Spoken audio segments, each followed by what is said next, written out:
All right, good morning. My name is Jonathan Kramer, or good afternoon, I should say. My name is Jonathan Kramer, and this is our presentation over the integration of IoT devices for STEM outreach. Just a quick little background. We go to Texas A&M University, and a part of our Capstone senior design is that we're supposed to create a persona of a small business setup. So our small business persona is going to be EnTronics Systems, so that explains the logo and also our t-shirts. Along with this persona, we have roles that we do account for the project. So I'm the project manager, and this is Sean Walters, the hardware engineer. Carlos Bocanegra, the software engineer. And I'm Oscar Hoya, the system engineer. And along with these projects, we have advisors, and we also have the person sponsoring the project. And our advisor for this project is Dr. Jay Porter, and our special thanks to our sponsor is Dr. Joseph Morgan, who are both currently in the room with us. A presentation overview, we're just going to go ahead and hit all the topics that we have in our paper, but very briefly since we only have a short limit of time. So what is STEM? I'm sure a lot of people have already heard of STEM. It's the science, technology, engineering, and mathematics portions to academic curriculum. It also is currently used in the classrooms to help motivate students to get into this more hands-on learning experience that helps solve real-world problems along with the hands-on approach. As we've seen another couple of presentations today, is that this seems to be where everyone wants to be getting into, not only schools but also industries wants to just incorporate the growth. Another thing is the IoT devices. IoT devices are just the Internet of Things. That could mean all kinds of things, just like we show in the picture. This Internet of Things is not limited to just one device. It could be numerous of things, along with just the interconnectivity of like sensors, all kinds that collect and exchange data that can be wirelessly. They also embedded electronics and software, which is really where we're at with the sensors, and we're also using the network connectivity part like I mentioned. So for the problem statement for our particular project is that the ETID department in our major, and our major is the Electronic Systems Engineering of Technology department at A&M, is that they're looking to get the growth of engineers into not only our major, but into ESET along with this project. And this project kind of shows the world what we do, because ESET is one of the smaller ones compared to like your EE and MME, but we also do a lot more hands-on and a lot of cooler projects. Because one of the things we have to do is our project has to work. So we're going to give our customer a real prototype, and you can kind of see it right here. We're going to go over it. But the prototype that they wanted an integration between electronics, mechanical, computer, and control systems. So we're going to kind of talk about that, but it's in the back of your mind. The electronics is more of like how it works. The mechanical could be another portion, which Sean Walters will be talking about, the 3D printing aspect. We have the computer aspect, which Carlos Bocanegra is going to go over with the GUI interface, and we have the control systems is what our testing engineer is going to go over in a few seconds. So this will be the IoT device that we're going to be using, and Sean's going to go ahead and go over that. Just real quickly, we actually have 3 different total systems. We have a base station, a node, which is our main device that you see here, as well as a plug-in-able device known as a sensor module, which is just for expansion purposes. Really quickly going into our node, shown right here. The MSP430 that we've chosen is the brain of our entire operation. It takes in different aspects through sensors. Our XB module is what we use to wirelessly communicate back to our base station for that data collection that the whole system incorporates.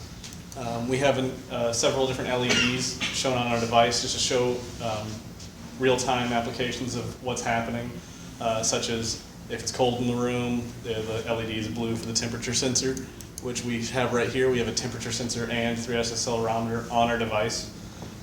This is just to create some stable sensors that are always on our device. We also have an expansion port, which incorporates I2C, digital, analog, and UART/SPI connections. And these connections are adaptable through a 14-pin connector. It's also run off 2 AAA rechargeable batteries. So yes, the sensor module here on the side is connected through a 14-pin connector. That 14-pin connector is just a proof of concept more so than anything. but for our exact operation, we have incorporated 3 different sensors, a light sensor and a humidity sensor, both running off I²C, as well as a motion sensor, which just uses a digital output. And then once we take all that data, each of our nodes will send that data back wirelessly through Zigbee to our base station, as seen right there. And now I'm just going to go through a little more technical approach to our system. Here's our functional block diagram for our entire system. It starts off with our base station, once again talking to that XB module that's communicating through UART back to our MSP430 shown here. Our entire system is powered through the 2 AAA batteries like I discussed earlier, and that voltage is boosted up to 3.3 volts, which is what's used for our entire board, as well as the external one. And once again, the LEDs, we have 3 different RGB LEDs to show difference in the sensor data that's collected, as well as just some standard ones for a light flashing for motion, for kids to just understand something's working whenever you pass in front of it. And those communicate back I²C to our MSP430, and as long with I²C for our 2 sensors. And then, once again, here's our external connection with the 14-pin connector. And the entire idea behind this 14-pin connector is anyone can make an external sensor module for this. We've provided ample documentation for expansion, and it's quite easy to make a board for this kind of stature. It's quite small, so they're not hard to get a hold of. And once again, it communicates all the way back to our microcontroller. And now just a little more brief on our software side with Computer. So this is the overall functionality levels aspect of it, which is how we're going to be able to try to help kids learn a little bit about coding. I'm going to go into more detail, so into the green, which is a beginner's level. So the beginner's level are basically functions that students can call that are already pre-made, so all they have to worry about is calling a function such as get temperature or get 3-axis accelerometer data, and everything happens in the background, so a student can use that in order to just get information, analyze it, or do whatever they want with the data.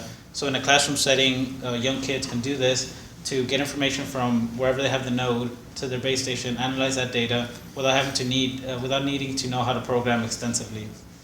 As they get better using the system and they get more into the programming aspects, they can move on to the intermediate level where they'll be using predefined functions. So again, they're not going to be coding every little bit of the memory on the microcontroller, but they will be using the functions that follow a flow chart, sort of like the one on the left here, which is your left here, which is for I²C devices. So if any I²C device they use, they can use this regular format and call these functions and just change the variable they put inside that function to make it so that they can get data from any I²C center, or for digital sensors as seen on the right.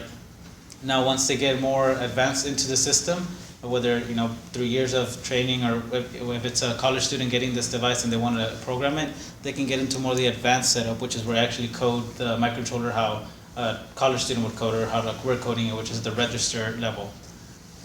So this is the 3 different aspects of the functionality levels, so that our device will be able to help guide students through the beginnings of coding up to the more advanced level, of course with referencing documentation.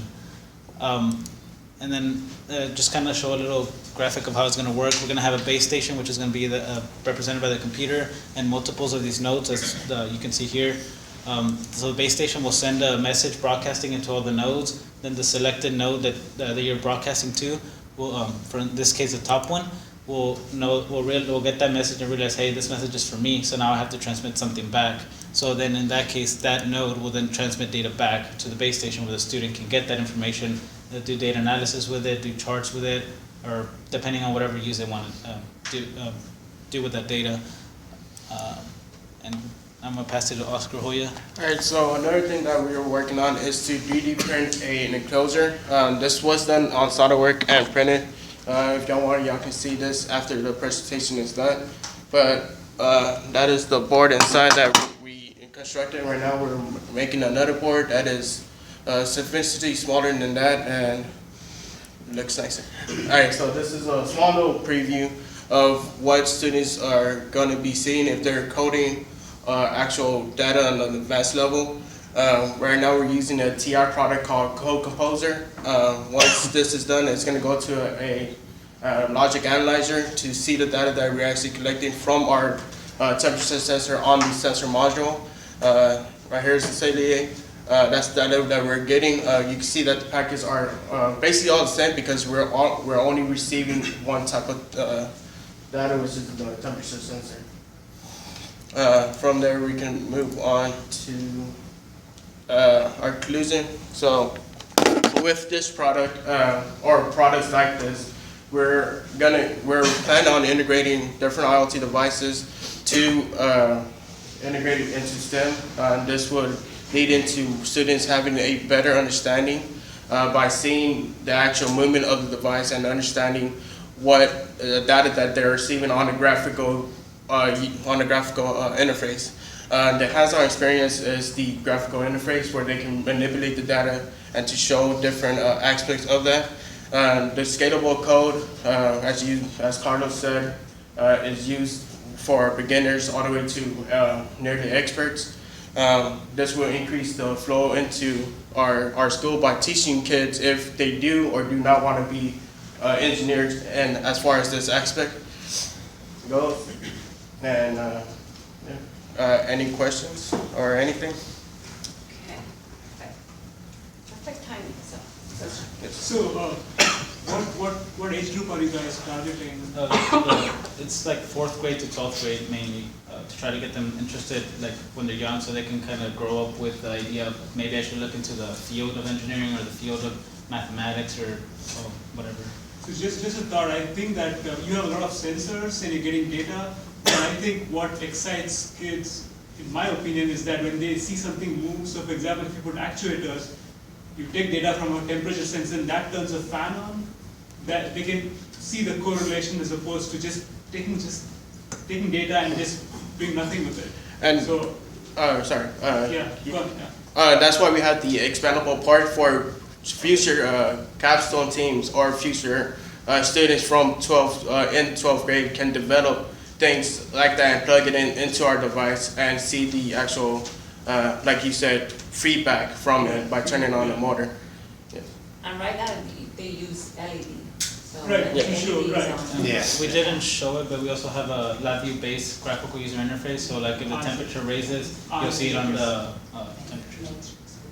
I can ask another question. So how does your kit compare with others in the market? Like I know Raspberry Pi can do this, right? IoT or no?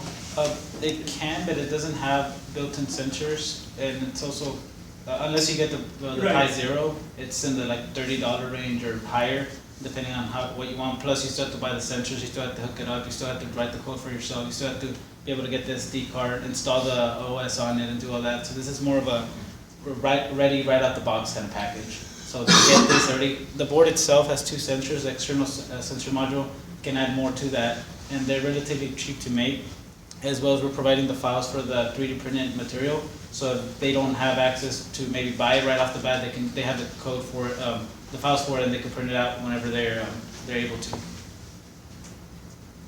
So, when you're connecting them, in your slide, it looked like you maybe had 3 of them connected to one computer. Are you using 3 separate XP connections, or is there a way that you were able to just connect all 3 of them to one receiver on it? So each node has an XP connection on it, and on the base station at the computer side, there's a USB to XP interface. And the XP module we chose is a Digimesh 2.4 version, so it's able to do mesh networking. So it's if a device is further away than it. I'm sorry. What was that? Digimesh 2.4. So it does all the meshing for you. Yeah. So like. That's an issue we've run into. Yeah. You can't. Yeah, it kind of does it in the background, and if, for example, device is too far, and it's, I guess it's in the routing protocol table, this one will realize, hey, the message is not for me, but I can get to that message. So you can extend the range of the wireless communication protocol. Through the hopping of the others. That helps. Yeah. All right. How many sensors you can add to this? Well, with the expansion port, you can add a numerous. Like we're using I2C, and so our expansion for our sensor module has 2 on I2C, so you can have 3, 4, 5 on I2C. As addresses of Yeah, the so, click yeah. one. Okay. And as far as coding, I know you mentioned elementary coding, but what is your elementary? What is the definition? I mean, how easy it is if you wanted to teach it to, Elementary would be as simple as just writing get temp. like, okay, And everything's done in the background. So it's gonna be like header files where you just write one thing and it's addressed by the header file. Okay. Intermediate would be more of like a flow. So if you don't understand really how to code it, but you understand what's supposed to be happening, you can just be like, all right, first I need to set the address. So you put set address. And then you Okay, do. perfect. So you might not need to know. For intermediate, you don't need to know exactly what's going on the register level, uh-huh, but just understand the flow of how it's working. okay.